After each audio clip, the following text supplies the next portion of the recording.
अस्सलाम वालेकुम, कैसे हैं दोस्तों। इससे पहले हमने बात की थी फॉर लूप की। तो फॉर लूप के दरमियान हमने बात की थी इंक्रीमेंट, डिक्रीमेंट और असाइनमेंट ऑपरेटर्स की। तो आज हम उसी टॉपिक को थोड़ा सा आगे बढ़ाएंगे और देखेंगे कि इंक्रीमेंट ऑपरेटर कैसे काम करता है और असाइनमेंट ऑपरेटर का क्या रोल है। तो हम उस प्रोग्राम में थोड़ी सी एडिशन, सब्ट्रैक्शन और वो सारा कुछ ख़त्म करके एक छोटा सा प्रोग्राम बनाते हैं जिसमें जिसकी मदद से मैं आपको ये सबसे पहले असाइनमेंट ऑपरेटर बताता हूँ।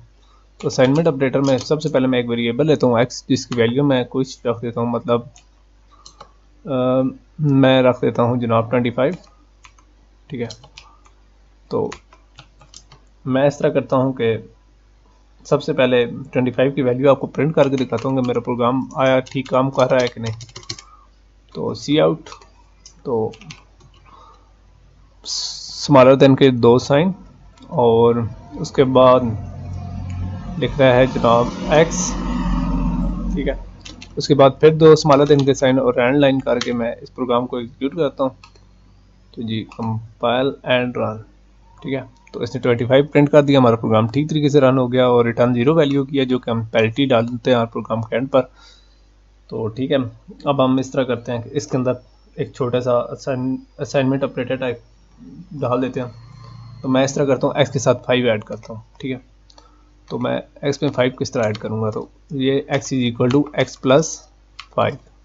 ठीक है, तो अब प्रोग्राम को रन करते हैं, चेक करते हैं। तो प्रोग्राम करेगा क्या, तो देखते हैं।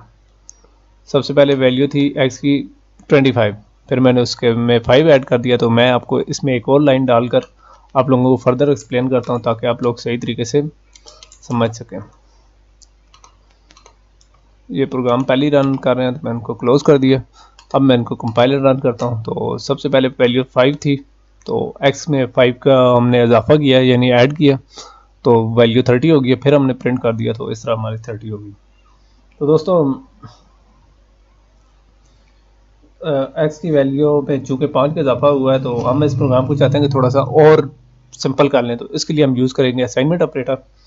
तो असाइनमेंट ऑपरेटर में क्या होता है, ये जो 5 है ना, एक्स प्लस 5, इसको शॉर्ट करके एक्स प्लस 5 के दरमियान एक इक्वल का साइन डाल के ये एक्स इक्वल टू ख़त्म कर देते हैं। इससे मुराद ये होता है X is equal to X plus 5। मैं आपको सामने एक कमेंट्स में लिख के देता हूँ इसके से मुराद क्या है, X is equal to X plus 5। ये उसी तरह ही काम करेगा जो कि मैंने आपको पिछली वीडियो में दिखाया था। तो मैं आपको ये रन करके दिखाता हूँ। ठीक है, 25 और 5 का इजाफा किया 30, तो मैं अब पिछली लाइन ख़त्म कर देता हूँ। तो प्रोग्राम की सिर्फ एक लाइन होगी, 25 हमारे पास पहली था तो वो ये हो गया 30। तो दोस्तों मैं चाहता हूँ कि इसमें माइनस किया जाए। तो माइनस करने के लिए सिर्फ प्लस को मैं माइनस के साइन से चेंज कर दूंगा। तो रन करके चेक करते हैं। तो जनाब 25 हमारी वैल्यू थी, इसने 5 माइनस कर दिया। ठीक है, 20 हो गया। तो मैं अब चाहता हूँ कि इसमें इसको मैं आपस में मल्टीप्लाई करूँ। ठीक है, 5 से मल्टीप्लाई करूँ। तो उसके लिए मैं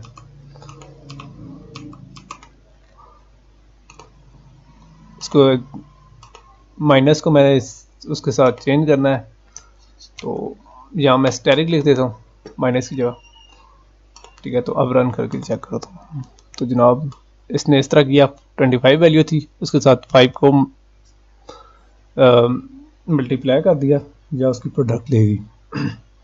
तो अब मैं चाहता हूँ कि इसके साथ ही मैं डिवीजन का भी ऑपरेशन करूँ। तो ये मैं स्टेरिक की जगह डिवीजन का साइन या तो रन करके चेक करते हैं। तो ये हो गया 25 था और इस पर 5 को डिवाइड किया तो 5 आ गया। तो दोस्तों अगर मैं इसको 4 के साथ डिवाइड करूँ तो फिर प्रोग्राम किस तरह रन करेगा। तो चलें 4 के साथ डिवाइड करते हैं, तो चेक करते हैं। तो जनाब ये आ गया 25। तो ये एक रॉन्ग आंसर है। तो उसकी वजह क्या है, उसकी वजह यह है कि मैंने शायद कंपाइलर रन नहीं किया होगा, 25 ही आ रहा है। तो प्रोग्राम की जो मेरे साथ इशू हुआ है कि मैंने इसके साथ इक्वल का साइन नहीं डाला, जो कि इक्वल का साइन हर प्रोग्राम में डलता है। तो आए रन करके चेक करते हैं। तो 6 वैल्यू आ गई। तो जो एक था वो कहाँ गया। ठीक है, तो एक कहाँ जा गया, एक तो रिमाइंडर था। ठीक है, तो 6 × 4 = 24 और 1 रिमाइंडर कैसे चेक करेंगे? तो ये जो डिवीजन का साइन है इसकी बजाय हम परसेंटेज का साइन डालें तो हम रिमाइंडर भी अपने प्रोग्राम पर चेक कर सकते हैं। 25 को 4 से डिवाइड किया 6 4 टाइम 24 और ये हो गया जनाब, तो एक जो रिमाइंडर था वो हमारा शो हो गया।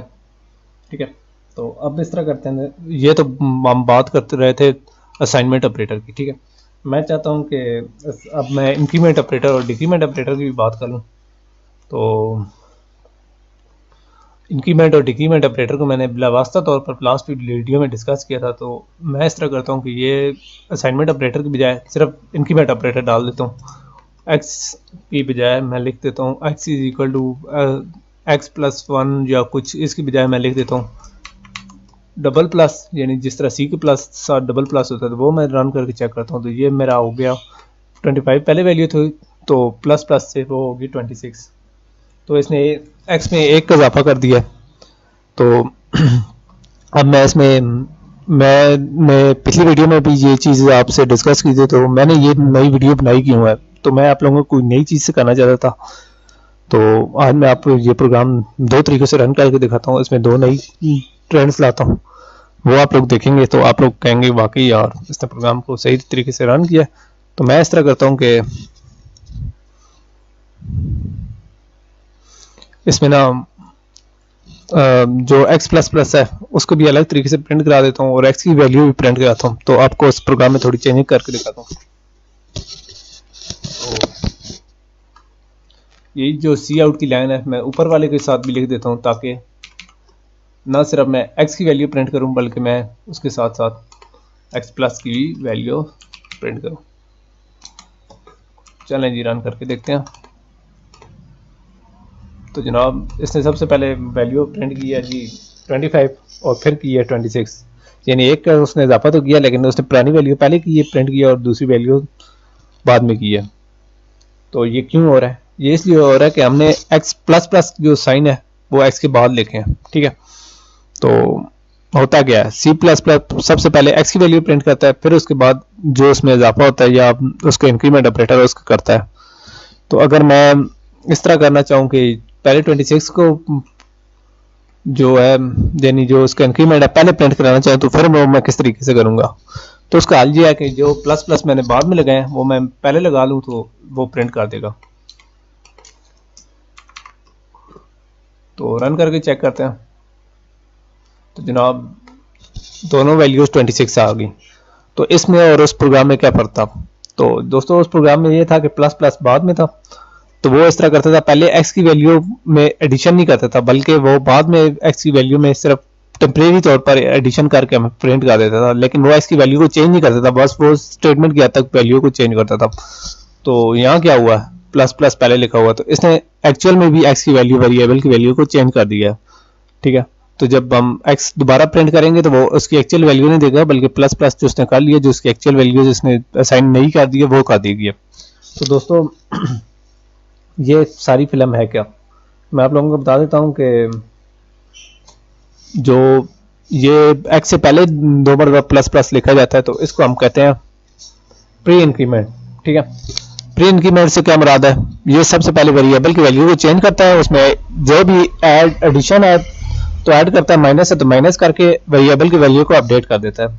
ठीक है, और अगर यही x के बाद ++ हो तो फिर क्या होगा, तो उसको हम कहते हैं पोस्ट इंक्रीमेंट, यानी वो क्या करता है, वो x की वैल्यू को चेंज नहीं करता बल्कि वो पहले x की वैल्यू प्रिंट करता है, x की वैल्यू को वैसे ही रहने देता है और फिर उसके बाद वो इसमें 1 का इजाफा करता है।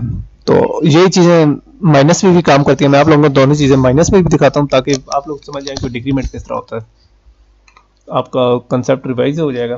तो ये माइनस मैंने पहले कर दिए, पहले मैं प्री इंक्रीमेंट को चेक कर लेता हूँ। तो जनाब इसने पहले 25 में से 1 माइनस किया तो प्रिंट कर दिया, तो इसने x की वैल्यू अपडेट कर दी थी, लिहाजा हमें कोई खातर का रिजल्ट नहीं मिल सका।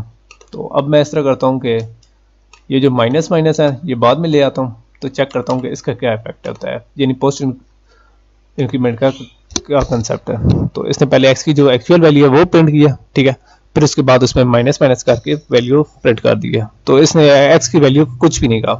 तो दोस्तों यही हमारा पोस्ट इंक्रीमेंट और प्री इंक्रीमेंट का कंसेप्ट है जो कि मैंने आप लोगों को बताया था। तो नेक्स्ट वीडियो में हम एक कैलकुलेटर बनाएंगे, कैलकुलेटर नहीं सॉरी टेबल बनाएंगे जिनके हम ये फॉर लूप को यूज़ करके टेबल्स किस तरह बनाते हैं। तो चूंकि हमारे कंसेप्ट क्लियर हो गए हैं तो हमारे लिए वो कैलकुलेटर बनाना ज़्यादा इजी होगा, और उसके बाद हम लूप्स के टॉपिक्स को और आगे बढ़ाएंगे। तो जो नए दोस्त आए हैं उनसे मैं रिक्वेस्ट करूँगा कि वो हमारे चैनल को सब्सक्राइब करें। Thank you.